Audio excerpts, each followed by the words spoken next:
Okay, so thank you all for joining. My name is Drew Kerwood. I am the Associate Director for Prevention and Wellness with Phi Sigma Kappa Fraternity. And thank you for joining for our for this Spy Chat, start of the fall 2020 season. I appreciate you all joining. And just again, remember this will be recorded and stored for future use in both Phi Sigs and Phi Psi's member portals. Additionally, we have Devin here on staff. Devin, if you could quick introduce yourself just so people know who you are and what you do at Phi Psi. Okay. Hey everyone, this is Devin Basili, the Senior Director for Member Development at Phi Kappa Psi, like Drew said, and I help oversee all of our educational programming and leadership opportunities, as well as service immersion projects as well. Yeah. So if you didn't gather, this is a collaborative project between Phi Sigma Kappa and Phi Kappa Psi that started over the summer, and we decided to continue it through the fall. And we are happy that you all are here, and hope that you all watching are all recorded will enjoy this as a resource when you use it. So we'll get started. My goal today is to talk a little bit about, give you a base level of talking about chapter culture and why it's important to kind of be able to explore chapter culture and why it could be helpful for chapter leadership or just fraternity members to better be able to understand what their local chapter culture is like, or what the if they want to look at a big picture, what the culture of the fraternity at large looks like, and how they can kind of explore those topics and go from there. So we have this concept, this quote here from Gotham Culture. Organizational culture is defined as the underlying beliefs, assumptions, values, and ways of interacting that contribute to a unique social and psychological environment of an organization. And that's a great quote. I think it sums up the idea of organizational culture really succinctly, but it also just sounds really nice, and you could easily gloss over it and be like, yeah, it sounds nice, but what does it really mean? We're going to dive into that a little bit and try and break this quote apart. But what are some initial thoughts for you all that this quote brings up when we think about organizational culture?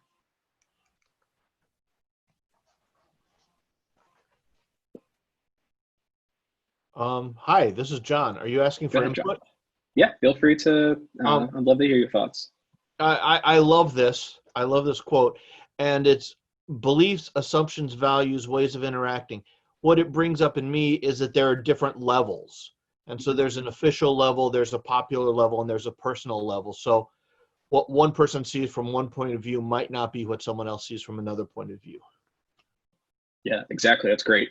And we'll dive a little bit more into a couple of those pieces as we go further. So thank you, John.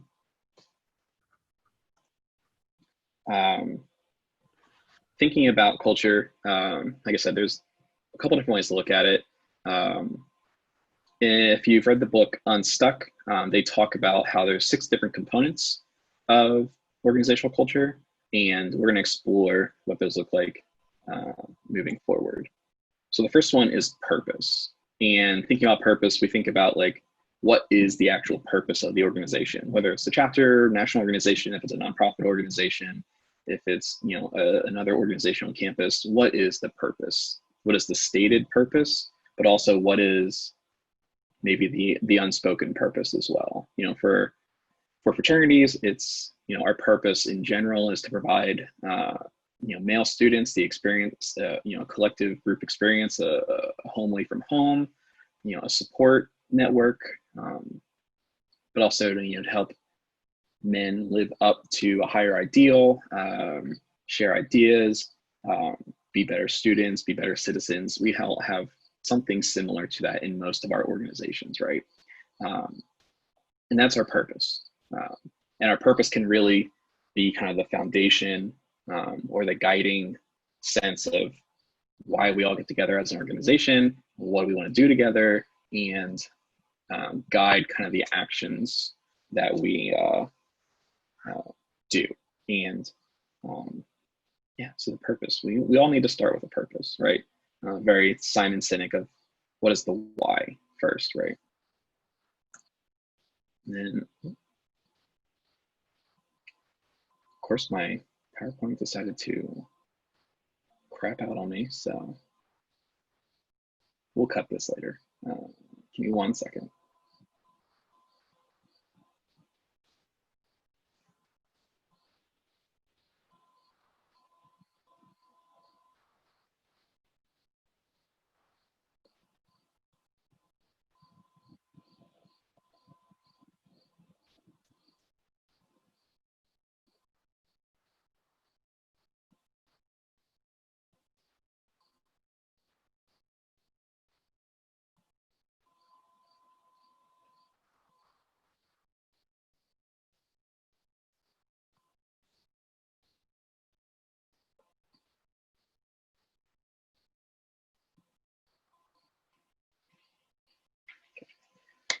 So in addition to purpose, the next thing we also have is strategy, and that focuses on how the organization implements their purpose. What is what are the things the chapter is doing actively to enact that purpose? What are members doing to live the purpose or the values of the organization? And sometimes, if we look at our groups, and we might look at some of our chapters and say, they have great strategy. They really know what they're doing. They're really hitting the marks. They really have it well thought out and set, and this is how they're going to reach their goals, reach their purpose, or at least work towards their purpose. I feel like working towards our purpose is an ongoing process, and the best way to continue to make progress towards that is having a good, effective strategy.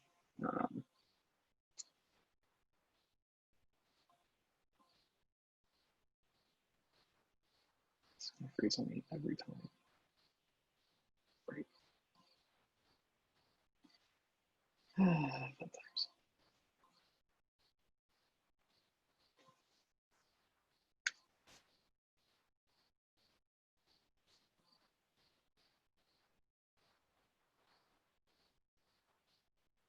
Sorry about that.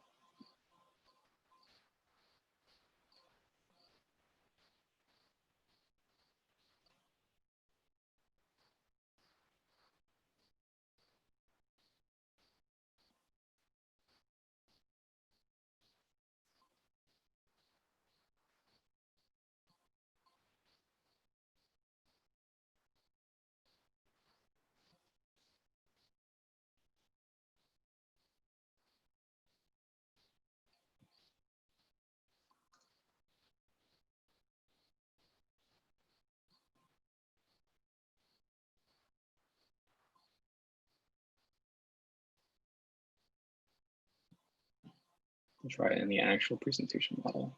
Okay, so we talked about purpose, strategy, and then another thing to look at is the membership and how they interact. If we can take a moment and just think about how the members in our chapters work and interact, you can really tell a lot about the culture that way. If they're really social together, they support each other, they have each other over for Thanksgiving when a member can't go home or something like that, really tells you a lot about their culture.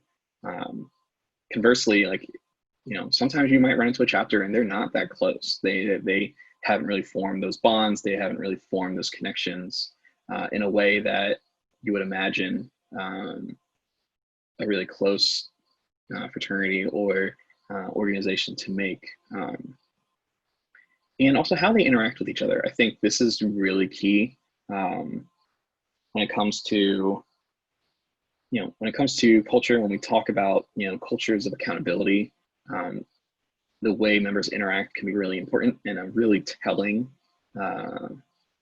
piece of information for us when we try to look at our chapter cultures. I'd like to also hear some of your thoughts too. What else can this idea, this concept of members and how they interact, how else can this manifest in or help us better understand our chapter culture?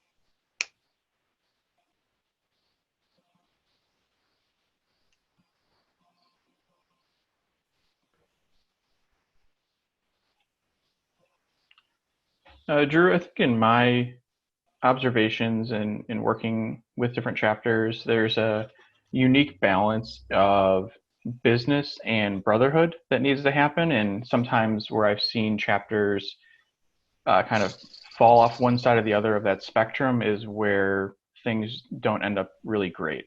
Whether they're so business focused and that's really just operationally they are super sound, but they don't have those close relationships, or the other side where they are super brotherhood focused and they are some of the best friends they'll ever have, but they barely get out of their chapter house or their the residence halls that they're in, and they just kind of hang out with each other. And it's really hard to meet other people on campus. I think there needs to be a concerted effort to really play towards the middle and find what your niche is, but also make sure that you're taking care of the business you have and operating well, but also making sure that your guys are having those and developing those relationships that are going to continue those good behaviors, but realizing that sometimes you do need to put the work forward too and prioritize that.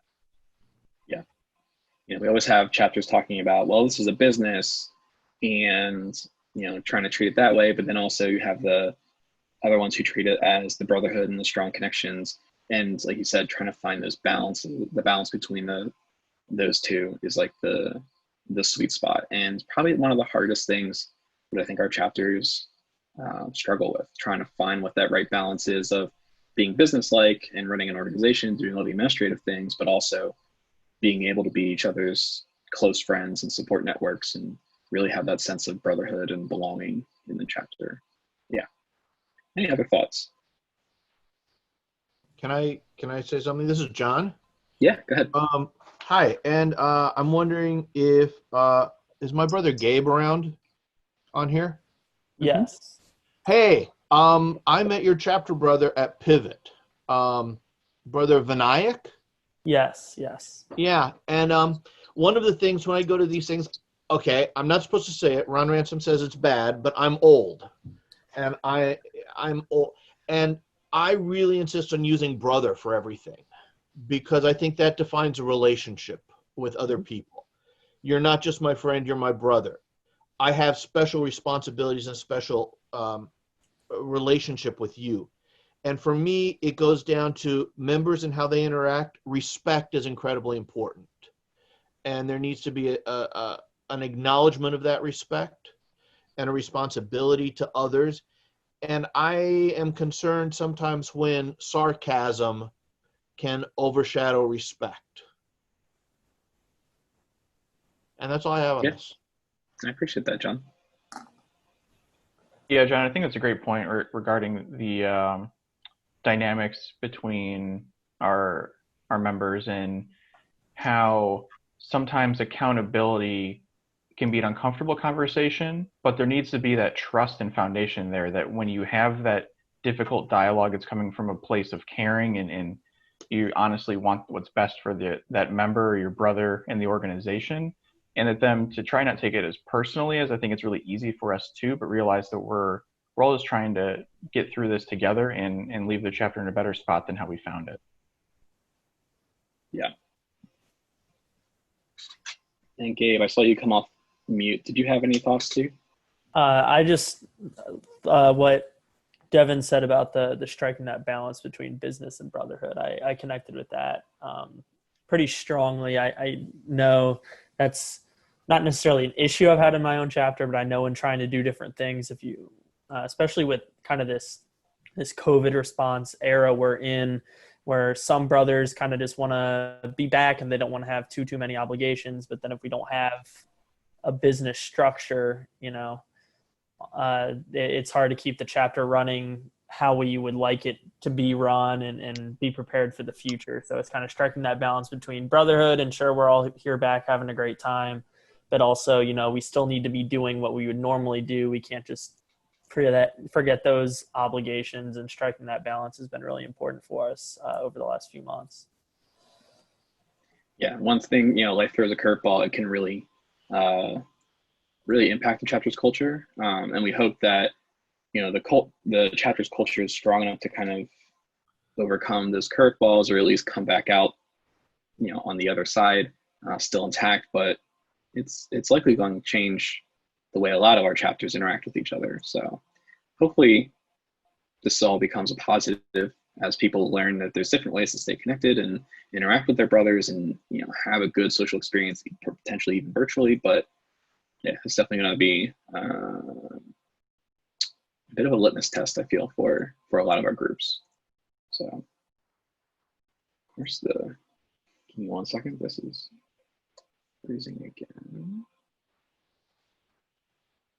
Sorry, all my computer hates me right now. So.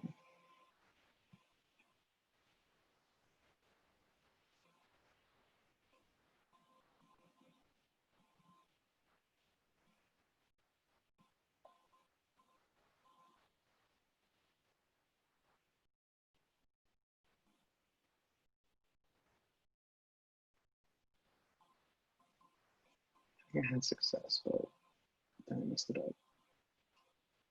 Okay. I appreciate y'all being patient with me.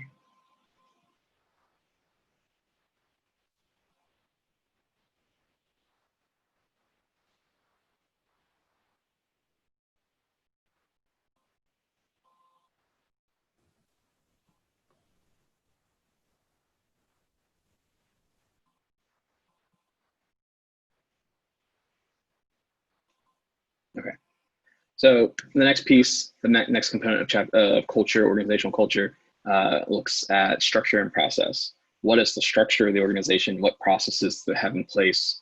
You know, if someone on the outside is looking at a chapter or a fraternity or another organizational campus, what can they tell you about it from the outside? How can we describe ourselves internally from what we know? But, you know, what is that structure? And for, you know, a couple things that come to mind when it comes to what provides fraternities structure is, you know, our constitution and bylaws. They're formal pieces, documents that can really help give us a lot of a framework to kind of start with, and gives us a lot of instruction on how to operate, which can inform how we do things. Also thinking about our rituals and our values, those can also influence the structure, especially if we have, you know, ritualistic positions that dictate that, you know, so-and-so has to do this during different meetings, and prescribe a different kind of process. So we have those things that are giving us some of that structure. We also have, you know, campus policies. We have, you know, fraternity expectations and policies based on risk management that also give us a lot of the structure and process. There's so many different processes involved in a group like a fraternity that they just become so ingrained that sometimes we forget that they're even, you know, even a part of chapter culture. They just are. And I think that's an interesting thing. If someone is really trying to explore their chapter's culture, I think looking at where the chapter pulls structure from and what their processes look like and how efficient or not efficient those processes are, or how often those processes get recreated, can really be a strong indicator of the chapter's culture. I think a lot of associate member education as a process, and as a process that gets changed a lot. When I worked at Delta Chi, part of my work was helping chapters, you know, figure out their associate process. We hadn't come up with like a formalized fraternity process. We had some guidelines and stuff, but at that time it was a lot of everyone kind of just doing their own thing, and a lot of chapters reinventing the wheel almost every year with their associate member process and their educational process. So it's a lot of wasted time, and I think it showed to me a lot of the chapters had a culture of, one, not really handing things down from one year to another, and like not a lot of trust in the people who made stuff beforehand, but also we can do this our own way kind of a thing, and kind of bucking any support or advice or the concept of like a standardized associate process from the headquarters too. They were very iffy about that idea. They really wanted to make it their own experience and incorporate the, you know, their local flavor as much as they could to the associate process, which in some ways is really good and shows that they're proud of their local chapter and the local chapter history and culture, but also again provides a sense of distrust, and reinventing the wheel every year is time consuming. So structures and process can be a strong indicator of a chapter's culture.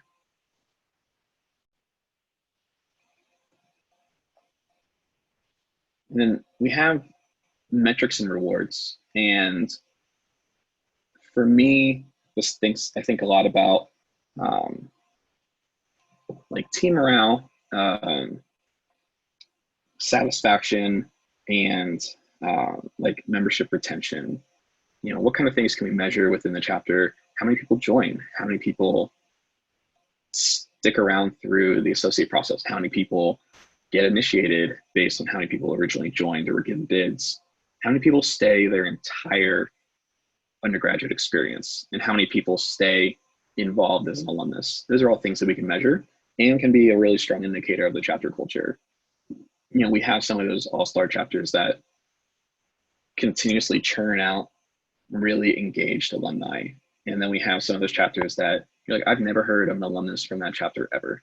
They might be a good undergraduate chapter, but it's not part of their culture to be engaged after undergraduate experience, right? Thinking about rewards and how the chapter shows, gratitude and rewards members for doing a really good job versus how the chapter also punishes chapters for not doing a good job or not living up to their values or following policy. And that in itself can tell you a lot about the chapter, but also thinking about which they use more. Some chapters might rely more on punishments or the stick versus chapters that rely more on rewards or the carrot. And again, kind of what we were talking about before of the balance between business and brotherhood.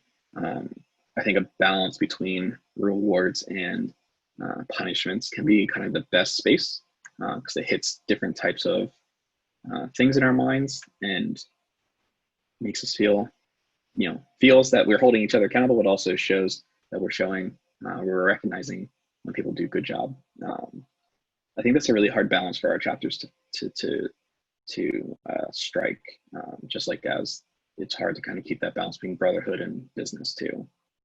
Again, I open up to you guys. What are your thoughts on this idea of metrics and rewards, satisfaction? How does that play into things? What comes to mind with you all?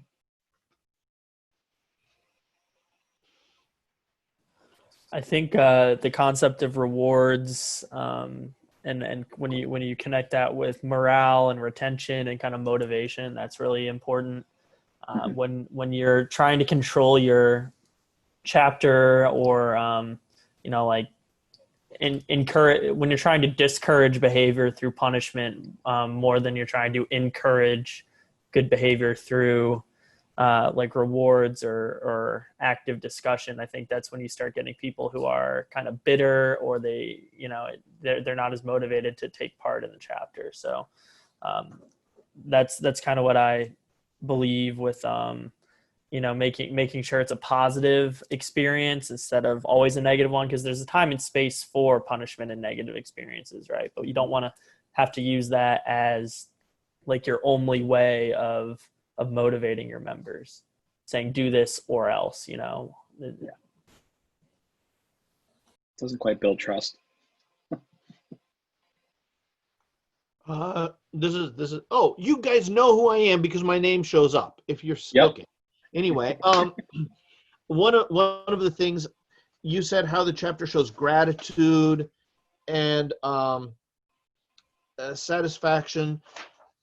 I'm really struck, and I listen at chapter meetings, especially at the end of the year, on what people are recognized for and what gets cheers and claps and things like that. And I think that tells you a lot about a chapter culture. Some chapters I have heard brothers talk about acing an exam or something like that, or getting a paper back, and that's appreciated. And other chapters, it's how shall we say, more social and less academic. I remember one chapter was very excited because of the STI results of a certain brother, and so I think that tells you the fact that that's something that they look at as a metric and something that they reward. Tells you something. While a thing to be concerned about, maybe we don't need to applaud at that chapter meeting, right? Well, I mean, whether one way or the other, Yeah. it's a way of saying this is an underlying value. I think you talked about underlying values. That's an underlying value of the chapter. Mm-hmm. Yeah, for sure. And I think you strike something really poignant there of what does the chapter applaud, and whether it's do people doing brother of the week, and what gets somebody brother of the week at each week, or what are they what kind of superlatives they hand out at the end of the semester, end of the year, how they recognize seniors who are graduating, the things that get recognized as positives or brought up, can really be a strong indicator of what the chapter cares about and what's important to them for their culture. So I think that would be a really interesting study or thing to really deeply explore. Like, what do people get recognized for? Yeah. Thank you, John. Okay. And then the last piece, last component of culture is the unwritten rules. And these 6 pieces all flow together to form, the chapter culture or the organizational culture. And the unwritten rules are just those rules that they exist, they have formed in some way or another, and people learn them or absorb them, sometimes unconsciously. It's just kind of this thing that develops, and it just becomes the expectation. It becomes the norm within the chapter.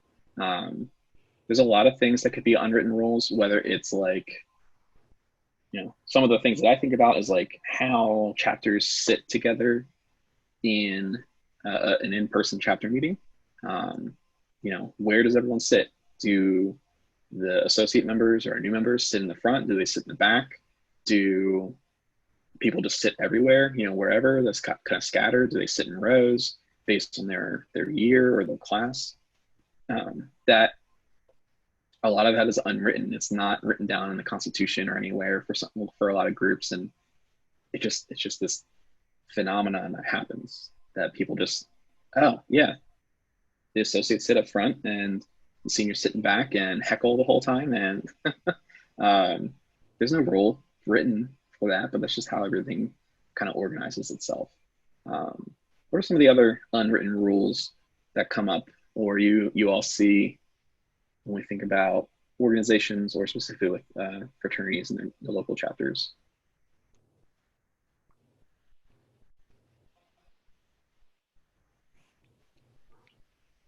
I think it could be a chapter culture thing of how seriously they take the planning and execution of ritual, where some are really going to be very intentional about it and make it a really intimate experience as probably as intended, and others are going to put together the plans last minute and really just find maybe a space on campus or a nearby house to do the event, and it really feels a lot different if it's just hastily thrown together. But I think that commitment to ritual as a consistent experience across all the members is something that can definitely vary by chapter.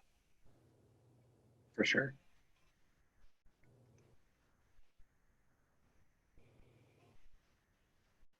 I'm thinking in terms of unwritten rules. You've got me thinking about chapter meetings now.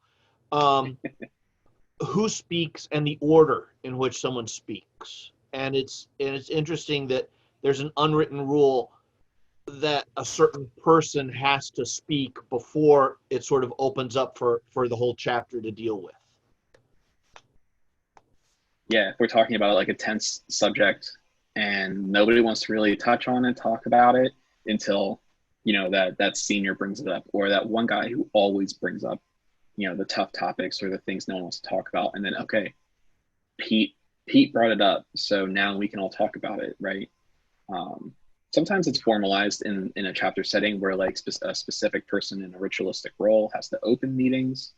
Those are written rules, right? Those are part of the script. Yes, part of the script, and it's part of like the established structure and process that exists in the fraternity. But you also have those informal, unwritten rules too, of like when it comes to discussion, it might not happen until Pete kind of breaks the ice, right? Or like the order in which officers and exec members give their reports. A lot of times it's not written down anywhere, but it just, all right, well, the president's going to go first, and then it just goes down the ladder after that, or it's just all these things that just develop, and no one really talked about why they are the way they are. So, any other thoughts? I was in a chapter, and one brother really didn't do much, and he didn't say much until his dad made a huge donation to the chapter, and then it changed. And so after that, this particular brother had to make the first statement, and everyone either agreed or disagreed depending on what he said. So it reflects values. It reflects the worth of a person. Yeah. That's a very interesting dynamic of the way money can influence culture and the way people interact with each other. So we talked about the 6 components of organizational culture: purpose, strategy, members and how they interact, structure and process, metrics and rewards, and these unwritten rules. They all kind of combine to tell a bit more about or contribute to, or they kind of illuminate what an organization's culture looks like. So we have this great quote from Peter Drucker. He says that culture eats strategy for breakfast. And this,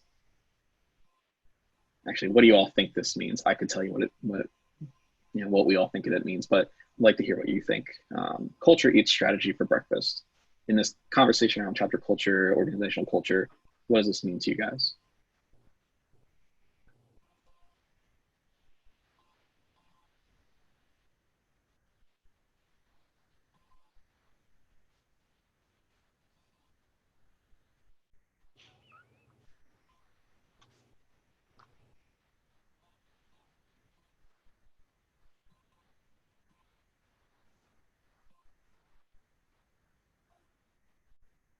That's okay. I think for me, when we think about culture, kind of overtaking strategy.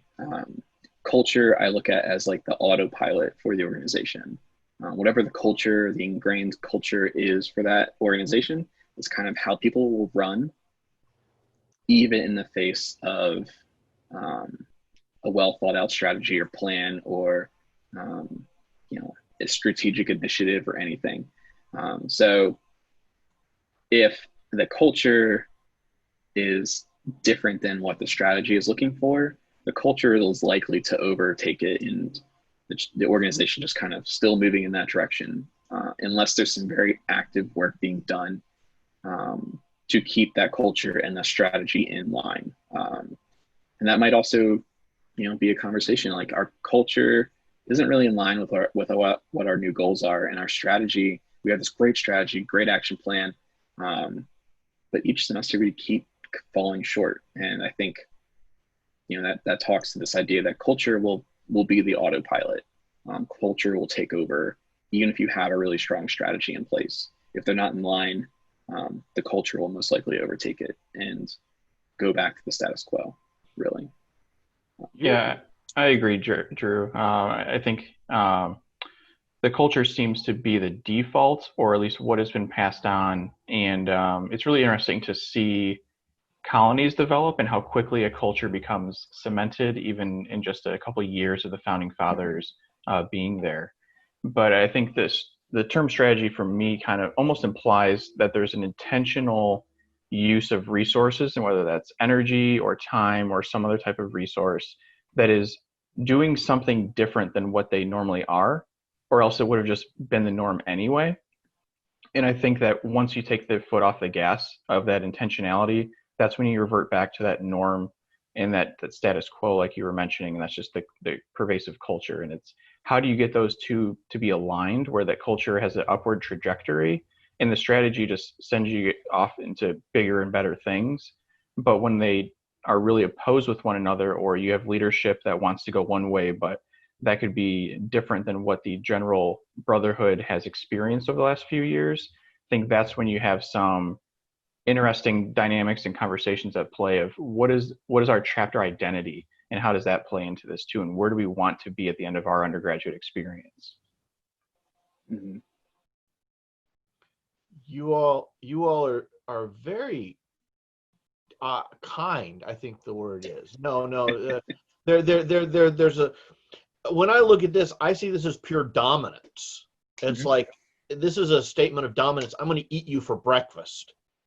And so culture is dominant over strategy. And then breakfast, I'm looking at the timeline. It's the first thing you do in the morning. And so from the get-go, culture has dominance over strategy. And then just taking this, what do you do with your breakfast? You poop it out in a few hours. And so culture really is dominant. And so you've got to take that into account when you're thinking strategically. Yeah, John, one that is the first, that is probably the most interesting dissection of this quote, and I really appreciate you for that.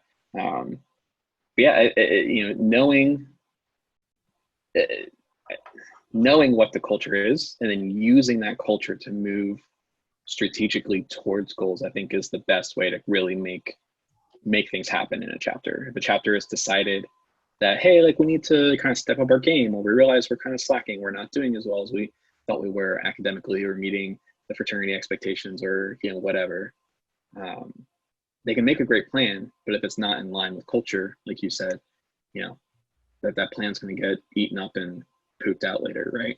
Yeah, it's almost like the current under a boat, and then the strategy is, well, we don't want to go where the current is. We need to go the opposite way or a different direction. And the strategy, you need to put the effort into. But then I think we can also acknowledge that there's the individual chapter culture that would happen within that group of individuals. And then we could even expand that out to seeing what is that fraternity and sorority communities culture on that campus, and what's the traditions and history there, and then just the campus traditions as well. And then you can even zoom out even further and talk about the international organizations or national organizations cultures and what are expectations there too. So there's a lot of sometimes competing interests of what do we want, or how do we want our chapters to behave or act and do, and how do we get those all aligned is really a key to a lot of success. And then you add a new member class and the culture gets changed again every year. So it's just like this ever-changing experience, right? I think the key point is we need to make sure that the strategies and plans that we develop are in line with culture. And the best way to do that is we need to figure out what our culture is, right? That's kind of the long way of getting to what the point of this slide was, we need to be able to identify, or at least better understand, what our organizational culture is telling us. And there's a lot of different ways that we can do that. I think a couple of considerations, Kyle Hickman and I originally developed this presentation for new fraternity and sorority consultants visiting chapters and talking to them about how they, as an outsider, can get a better feel for the chapters that they're working with, what their culture looks like. And I think this still applies even if you're an advisor, if you're a fraternity, sorority, campus professional, headquarters staff, if you're a student and you're just trying to add some kind of like that, just you know what the culture is of your chapter, but just trying to like add context and add like put it on paper in a way. Here's some strategies that I think have been helpful. When it comes to, if you talk to your students and you're like, hey, I'm worried about this culture or this chapter having a really big social culture, or their social culture itself is concerning, and asking someone, hey, like, what does socials look like? And, they can tell you all sorts of things, and a lot of them probably know um, the best way to word things so that it doesn't sound too bad. It sounds in line with what you're expecting. But listening to what they're saying, listening to what they're not saying can be really helpful in just getting a deeper feel for what their culture looks like. What overall socials, chapter meeting structure, governance, how they interact with each other, all those different things, talking to different members about those different pieces and learning from them what's really important to them, what they highlight. If you leave it open-ended, if you ask a bunch of dudes about what is the most important thing to you about your fraternity, and they all give you about the 4 or 5, 3 or 4 same answers, there's a big indicator for chapter culture. But also, what are they not highlighting, right? Just like John, you were saying, what gets applauded and what doesn't during end of the year recognitions and stuff. And we talked about, if you get the chance to visit a chapter during a live meeting or an alumni event or a social event, or just in general, Gabe, you're an active member right now, just watching your members interact with each other. What do those interactions look like, right? Are they, do members sit close to each other? Do they interact with each other? Do they talk directly in person? Do they do a lot of communication through group messaging chats? What kind of conversations are in person versus not in person? Because those are very different. We could have a conversation where, in person, where a lot doesn't really get said, but then there's a lot of kind of gossip and circle talk on the group me's and the Facebook groups and stuff like that, that you're like, why couldn't we just talk about this in person? That could be a strong indicator of what the common culture is in that chapter. I think a gold mine, we already touched on this a little bit. I think a gold mine is observing a chapter meeting.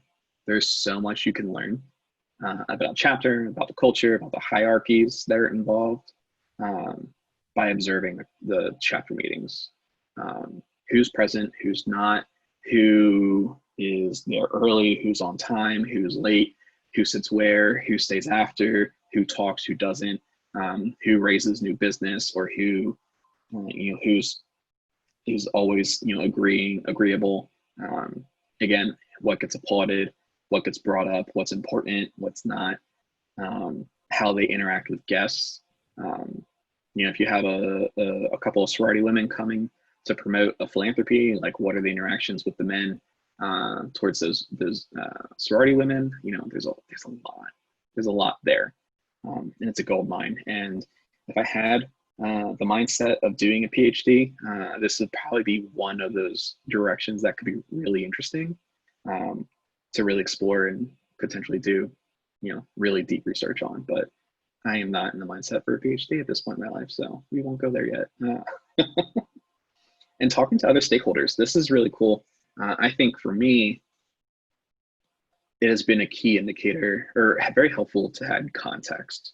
And these stakeholders, if we're thinking about a fraternity chapter, it could be the advisors, the local chapter advisors, those who sit on the alumni board, talking to other people in their campus community, other fraternity and sorority members, non-Greeks as well, and talking to campus staff, whether it's the FSAs or student conduct, or just people who aren't even affiliated with Greek life at all, like talking to the campus health and wellness promotion staff, and what interactions do they have with the fraternities and sororities, if at all. Parents, if you ever get the chance to talk to parents about their thoughts and around the chapter culture that their sons or daughters are in, could be really illuminating. But talking to those stakeholders that are connected to the chapter or in some kind of proximity to the chapter to get outside perspective on a chapter could be really illuminating. I gave you 4 different ideas on how to assess culture. I have one other one that I'm going to share with you in a minute. But what are some other things that come to mind for you guys? What are some other strategies or ideas that come to mind when you're trying to think of ways to assess or kind of illuminate, identify what an organization's culture looks like?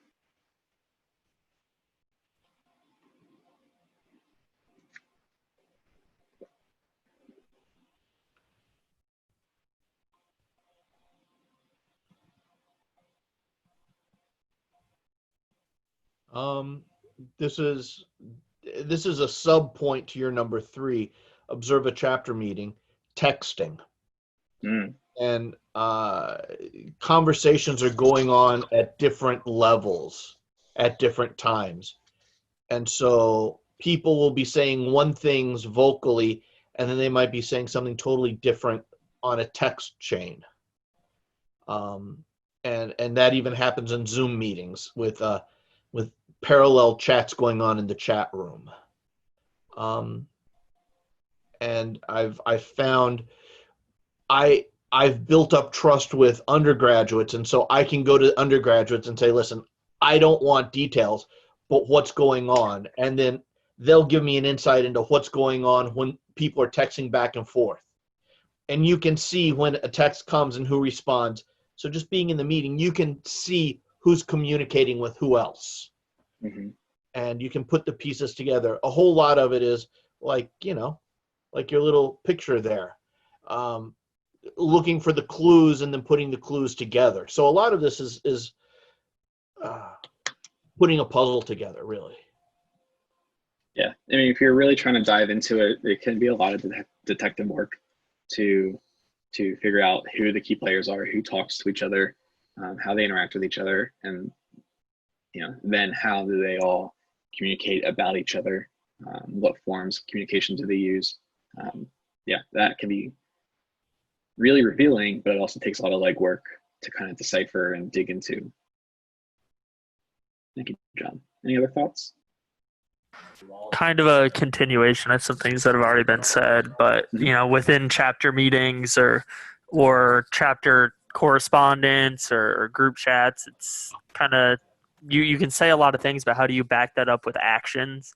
So if a lot of things going around over the summer were specifically on social media, like detailing a lot of sexual misconduct on some fraternities on my campus and other campuses.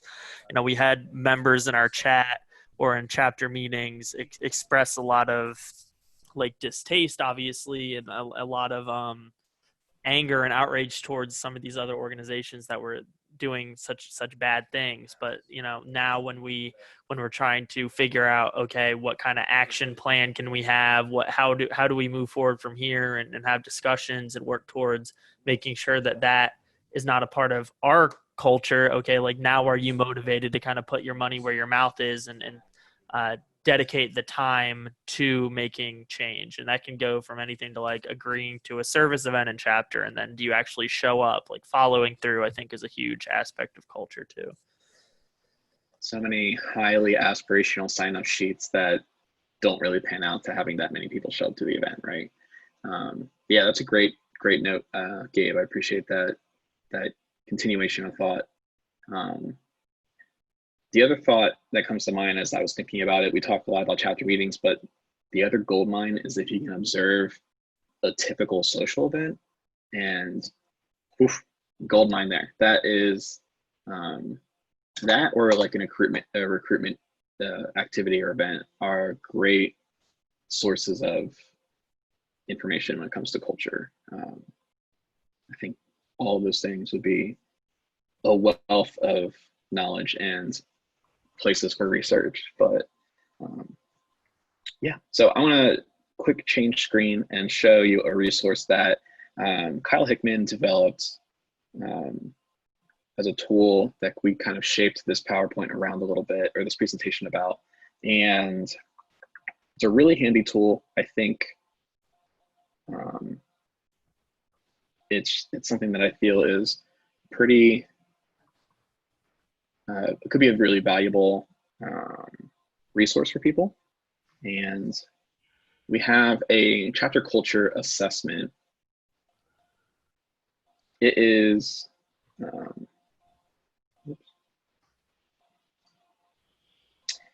it is a quick survey that you can hand out to your students or members. And all they have to do is take a few minutes, go through each prompt, and just highlight, mark where they feel they fall. So, we hold each other accountable for our projects and tasks. And if that chapter feels really strongly, they're like, yeah, we don't let people slide on that. And if people do slide, we try to pick up the slack and get that, make sure everything's done. But sometimes it happens, stuff happens, we get busy. They give themselves a 4. Great. And they just go down all the way through. And when it's all done, you can go through and look at it in a couple of different ways. Look at all the 4s and 5s, people, someone puts down, and they can say, from my perspective as an individual, either connected to this chapter, in this chapter, advising this chapter, working with this chapter, I'm seeing some good strengths in these different areas, but I'm also catching a couple of 1s and 2s, and maybe these are areas of improvement that we can start working on, right? These are goal areas. This is just one person filling it out. So if you gave it to, if you have a chapter of 50 men, and they complete the survey, and you can compile all that data, a little bit of the number crunching, but like, if you just put it in a, put it together in a spreadsheet, and you can look at where the majority of the 4s and 5s are, and where the majority of the 1s and 2s are, you could really quickly learn a lot about how the chapter perceives itself, right? And then you can use that as an action, as like your next step, and say, we got a lot of 1s and 2s in, let's see, what's a good one? Respecting each other's property. Ooh, that's awkward. No wonder nobody wants to live in the house, right? Because nobody seems to respect each other's property. People have things that get broken. People have things that get stolen. That's not great. Nobody wants that, and probably a pretty easy, connection as to why people don't want to do things, don't want to come to the house, don't want to live in the house, all that kind of stuff. How can we fix that? And that gives you a good launching point on maybe some things we want to work on. Or maybe it's just a nice way to say, hey, here's the stuff we're really doing well at, and let's pat ourselves in the back for being really strong in some of these areas that maybe we didn't think we were. This could be really helpful in, like, if a chapter is being really hard on themselves, or like, wow, we really suck at philanthropy, or nobody seems to care about community service. But this could be a nice way to maybe challenge that idea, if the chapter does care about those things, and illuminate actually we do care about it. We just, we're not always the best at acting on it. So how can we better act on it, right? So this is a really easy tool, and I can provide this to you all if you think it's interesting. I'll also make sure it's available in the member portals along with this recording, so people can have it. And then after that, there's a couple of open-ended questions, which can be handy. Just the numbers on the first page can be really useful by themselves, but this can take it a little bit deeper. So this could be a great way for a chapter to like create a word cloud about itself, or at least identify some of the keywords that people think about them. Again, whether internally, or maybe if you want to throw that question out to friends of the fraternity or something, and you can say, hey, like, we got a lot of people that said that we're fun, we're kind of broy, but we're also good at philanthropy. And real quick snapshot of what the perspective or the thoughts of the people around you look like about the chapter culture.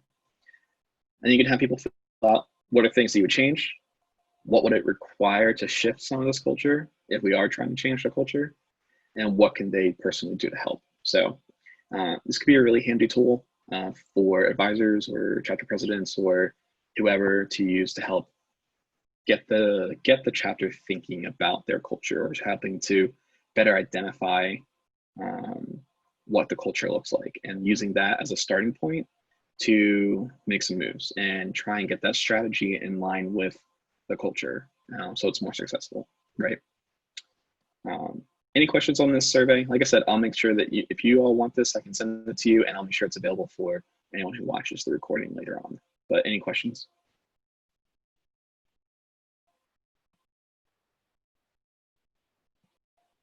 I've got a process question.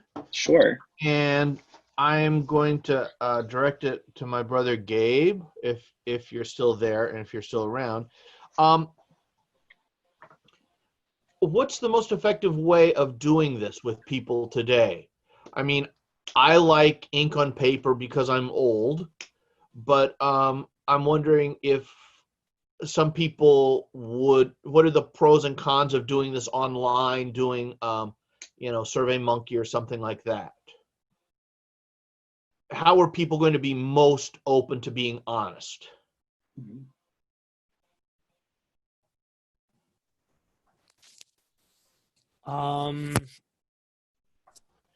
I feel like anonymous survey. I think my chapter has done something like this in the past, where we have done anonymous surveys, kind of at the end of each semester, and we have gotten good results from anonymous forms. And then just looking at kind of, if you do like a Google form, you can look at the data for how many people like answered in each category. It was structured a little bit different than this, but also there's great value in doing something like this together and then discussing each one as a chapter. But I think the most honest responses are definitely like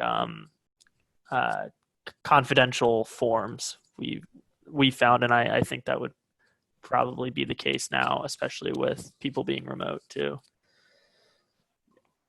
Yeah, a Google form was my main thought too. If we're trying to do this virtually, this would translate really easily into a Google form. And Google Forms are free, and they're pretty functional for being free. And you get a spreadsheet of all the responses that can be dissected and looked at pretty critically, easily. So yeah, I would encourage, if a group wants to do this and they're all spread across the country, you can definitely do this virtually too, through like a Google Sheet ahead of time or Google Form. One, and this is absolutely tangential, so it's just getting out there. I am fascinated by COVID-19 and everything. I think this is a time where we can really be thoughtful and deliberate about culture, because I don't believe our post-pandemic culture is necessarily going to be the same thing as our pre-pandemic culture. And so I think this is an incredible time to think about things. Yeah, I think we're going to see a lot. I think we're going to see a lot of changes, just how people operate. Now that we've gotten used to doing things virtually or through Zoom or spread out, some of the things that we used to do and it seemed like it was the only way to do certain things is going to change. And I think that's the silver lining people are trying to draw out of COVID. Maybe we'll get some better processes out of this, but yeah, time will tell. So to wrap things up really quickly, some additional considerations when we're talking about doing work around culture. A couple of things to think about. Some of the things that might not, in general, if a chapter is trying to do some introspective work, or you have an outside person trying to do some work with the chapter might really be blind to some really obvious things, and having that outside person come in and say, hey, the way you do X, Y, and Z is not really efficient, or really tells me this much about what your culture looks like, right? So having that outside person or using a tool to help illuminate some things and reflect on what that's telling you can be helpful, and can also really just help it, indicate some really obvious things that might, if you're sitting in it, you're swimming in it, you might not notice, right?